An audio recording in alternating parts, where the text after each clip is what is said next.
Dit is Woensdag, 28 Februarie. En ja, ek het vroeër vandag gedink dit is Dinsdag, maar dit is Woensdag. Okay, en ons is amper klaar met Destiny. Ek dink daar sal seker nog so 2 voorlesings wees, vanaand sin en môre sin. So kom ons gaan aan met hierdie opwindende storie.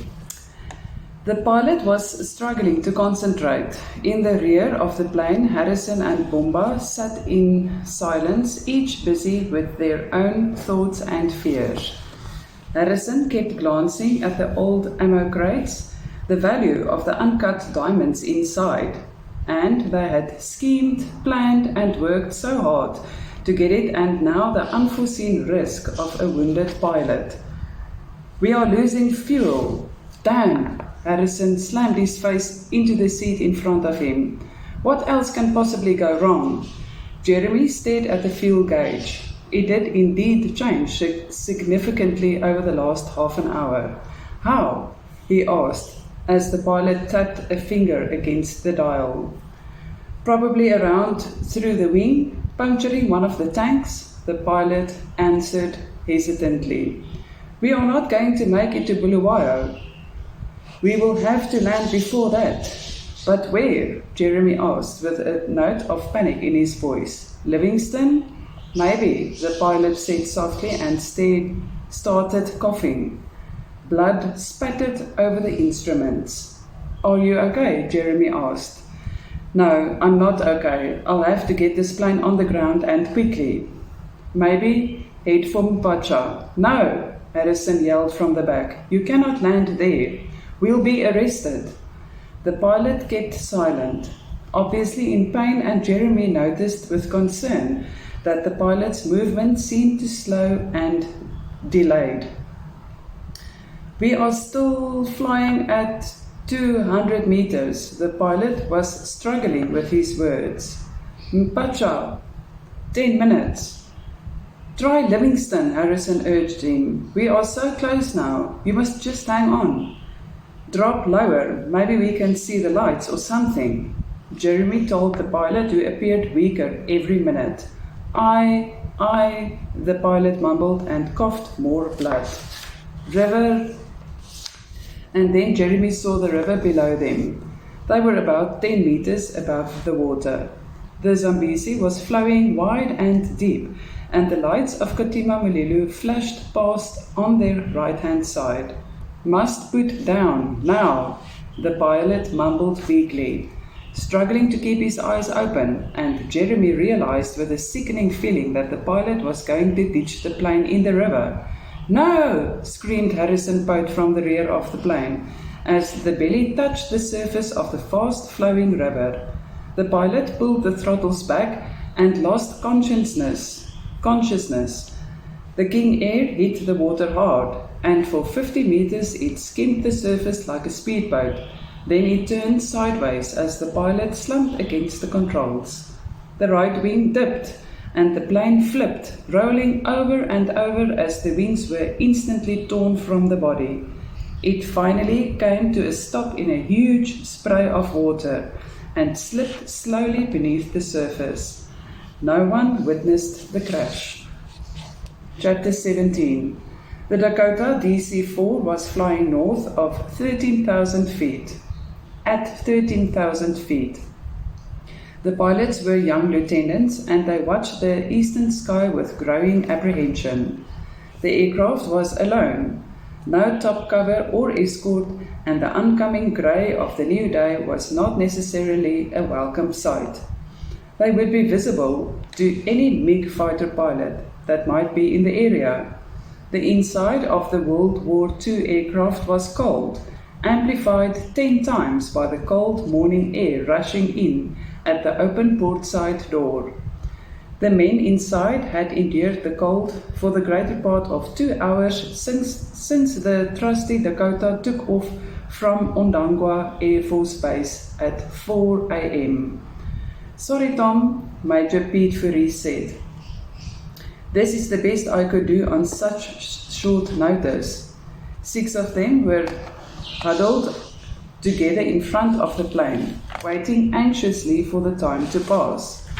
6 of them because there were only 6 serviceable parachutes available, model NT1s. At least it was a square, Tom thought. It would allow them much more chest space for their chest webbings, easier access to whatever they might need while descending, and one never knew. The hastily formulated plan the night before seemed almost ridiculously simple. Jump to the deserted airport at Techematet, and if the King Air was still on the ground, apprehended the aircraft and its occupants, and if not, abandon, move 20 kilometers to the north and wait for evacuation by the Oryx helicopters. Their chances were 50-50. From earlier aerial photographs, he could see that the eastern part of the old runway would be the best place to hide a plane the size of a King Air. That would be their drop zone. Jumping with square steerable parachutes, they could easily find openings between the trees, and once on the ground, it could or would provide them with much needed cover.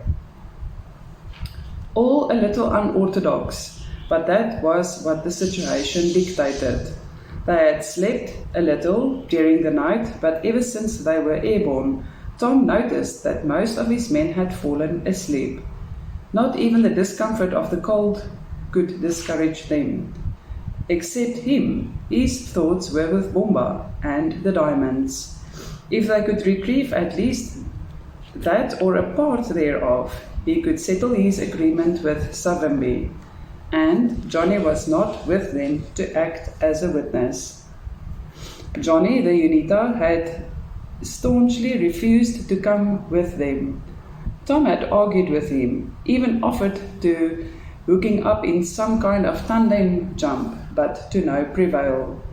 Tom thought that it was getting light outside, that they should be close to the drop zone. At that moment, the bell started ringing. They were 5 minutes out. The 6 recce's were already kitted up, and as they got to their feet, they checked each other's equipment and parachutes. Not a word was said. They stared grimly at each other, the adrenaline flowing and moving towards the open door of the Dakota. There was no dispatcher on board the plane. They would rely on the navigational skills of the pilots and their instruments and the little they could use. Tom pulled the goggles over his eyes and, going down on his knees, peered at the earth far below, but there was almost nothing he could see. They had to rely on the pilots. He got to his feet, the rest of the stick already close behind him, and saw the red light was on. 1 minute out, he thought, and stared at the earth below. And then he saw it, or at least he thought he did, the strip at Techematet. The pilots throttled back, feathered the left propeller and flipped the switch. He heard the ringing of the bell, realized the light was green, and Tom threw himself through the open door, turning as best he could, followed by his stick. One closely behind the other, John, Ben, Snakes, Proteus, and Tobias. The Dakota turned away. With the stick following him at his back, Tom searched for the drop zone. They got roughly 38 seconds of free fall before they should deploy their chutes. Then he saw the runway and turned towards it, knowing the stick would follow. A glance at his altimeter showed them at 7,000 feet. He bent his knees just a little, and his body settled in a good position. Still dropping, fast, focused, and determined, he waited until they were 1,800 feet above ground level before he waved off. It was the signal to deploy. He brought his right hand in to the handle, hooked his thumb through it, and pushed away. Immediately he felt the rush of the spring-loaded pilot chute, followed by the main, heard the wind through the inflating canopy, glanced up and saw the canopy deploying. Then he hung under the rectangular canopy and he let out a sigh of relief. He pulled his goggles down around his neck and loosened both toggles, testing them. He had control. Tom had no idea of the wind direction. Hopefully, there was none.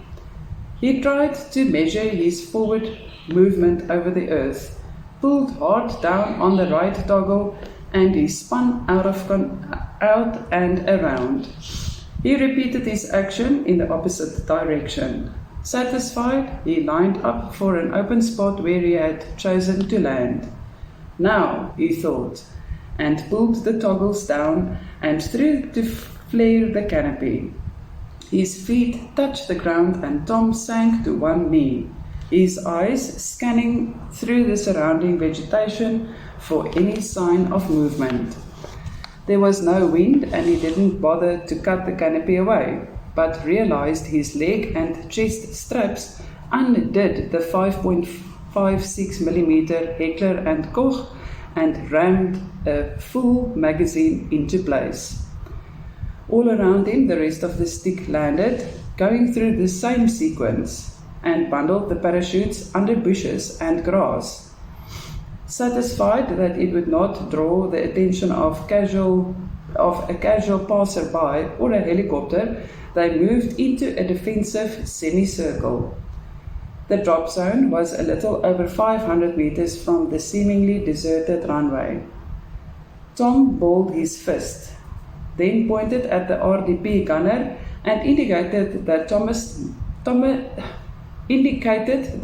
Tobias must shift to the right flank. With a straight hand, he indicated the direction, and as one, the team got up and started moving forward, widening the gaps between them, assault rifles ready. They moved forward at a measured pace, slowly and carefully to prevent any unnecessary noise, stepping over and around strands of dead wood and dried leaves. With the sun at their backs, it started heating up, and in less than 200 yards they were sweating and settled into a well-known rhythm of patrolling. Every once in a while, Tom would halt the team, sank to his knee and listened. There was no sound other than the noisy whine of insects and flies. Once or twice, Tom could hear the calling of an emerald green spotted dove. They continued. Tom experienced a growing nervousness as they neared the runway. So far, it was quiet, and no one had noticed anything out of the ordinary. A soft tongue click stopped him in his stride. From the right, Ben indicated that there was nothing. Tom moved at a crouch to his side and his eyes followed Ben's fingers. There, under the large trees, as a ground sheet visible, or was a ground sheet visible, a few military-type camping chairs and several other loose items. For a few minutes they watched, but there was no movement. Tom motioned John van Zyl and Proteus forward. After several minutes, Tom and Ben moved to investigate. "Fresh," Ben whispered, pointing at the numerous tracks. "Swapo spoor, also civilian." Various items were lying about, and Tom couldn't help but notice the empty whiskey bottle. But it was the price tag that got his attention. It was marked in South African rand. It was bought at Boerman and Broch in Windhoek.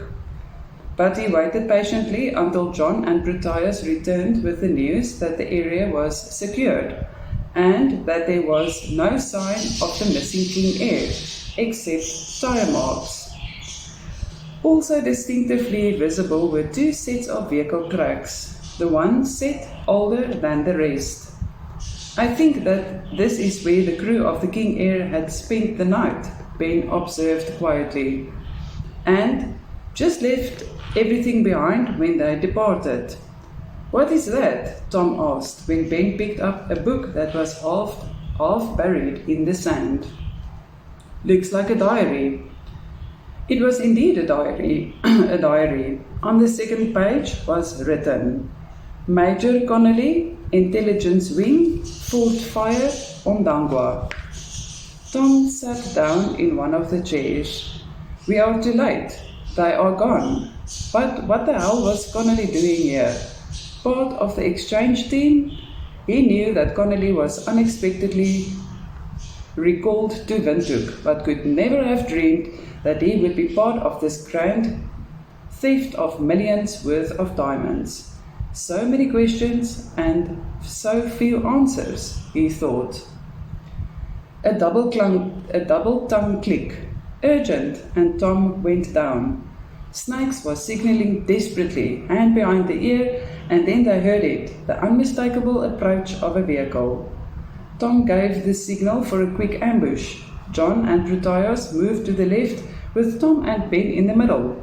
Snakes and Tobias, who carried the RPD light machine gun, shifted further away to the right. Despite the fact that they were just 6 rakkies, they could cover a fairly large stretch of open land.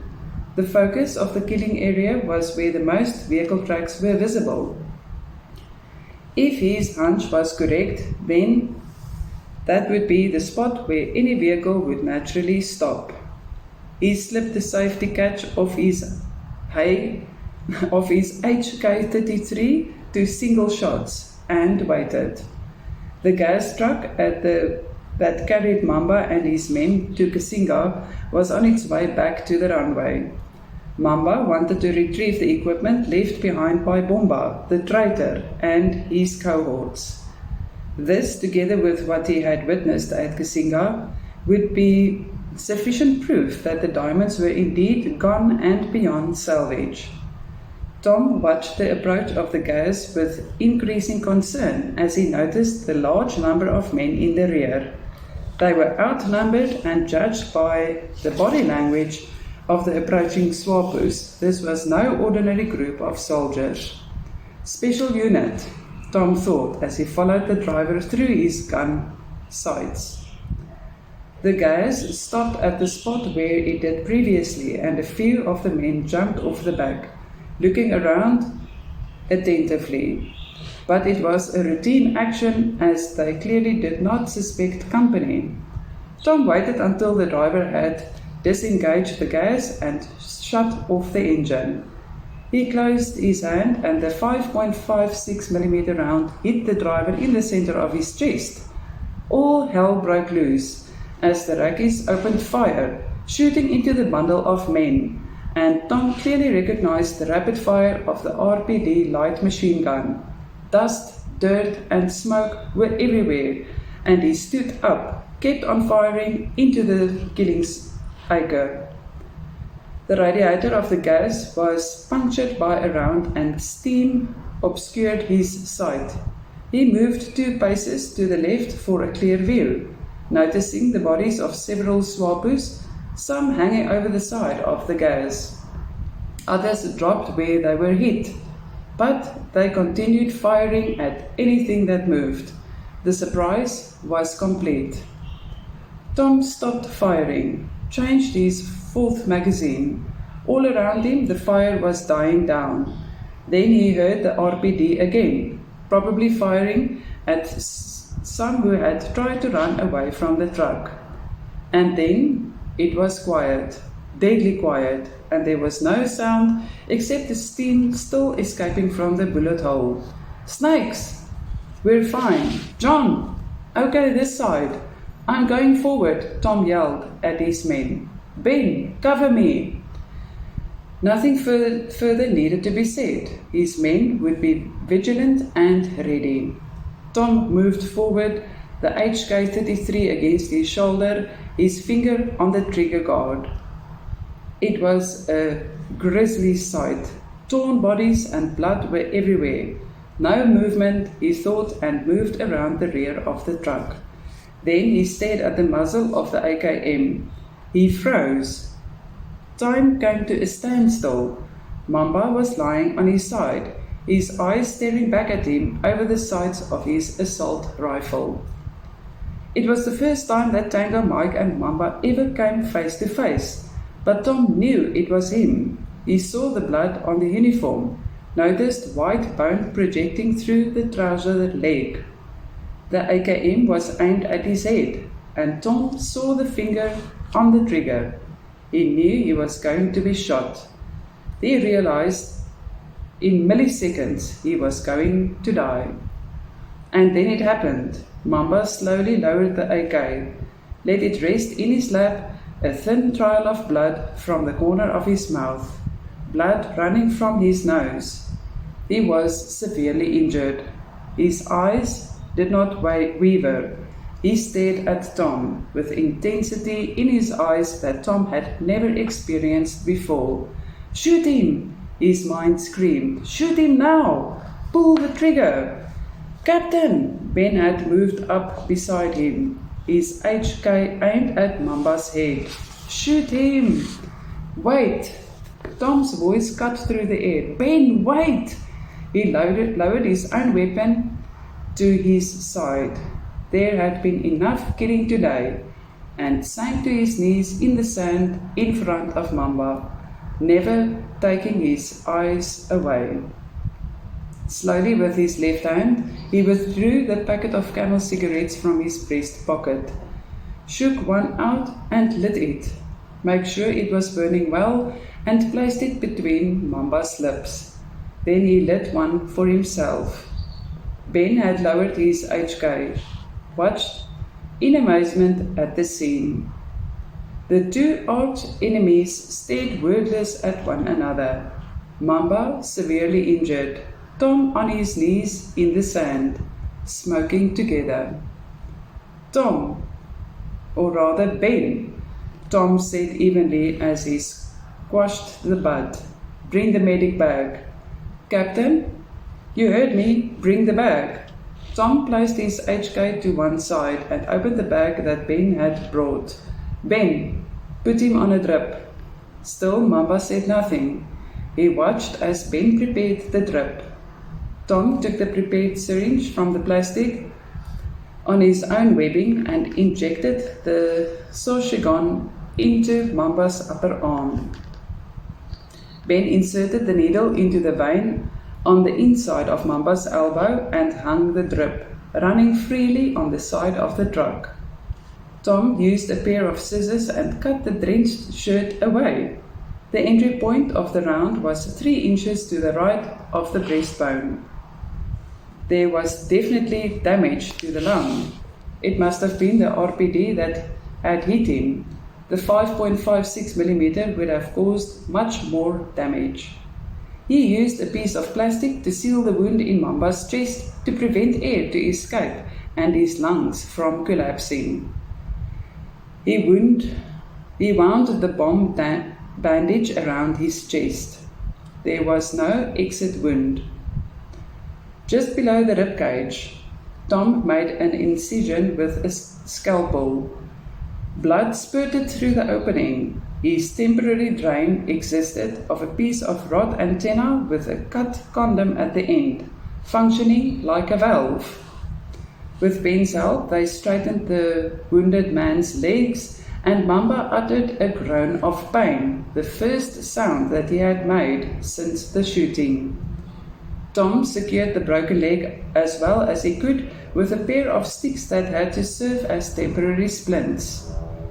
A look at the drip confirmed that it was running well. "Why?" whispered Mamba.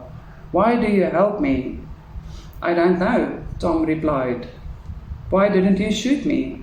Again they just stared, and Tom lit 2 cigarettes. This time Mamba took it from him, his hand trembling. "When I recognized you," Mamba said with a cough, "I saw your woman's face. I couldn't shoot. Your leg is bad. You will find it hard to operate again."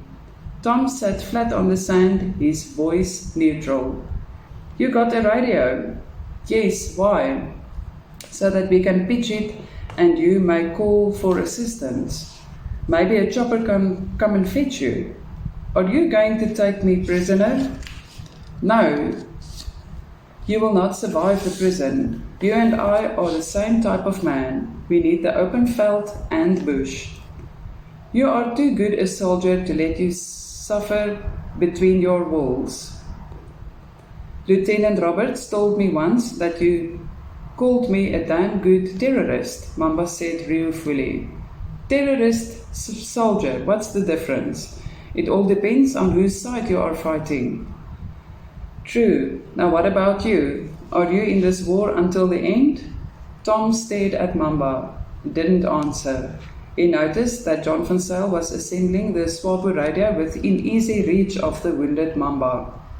Radio is ready, John announced.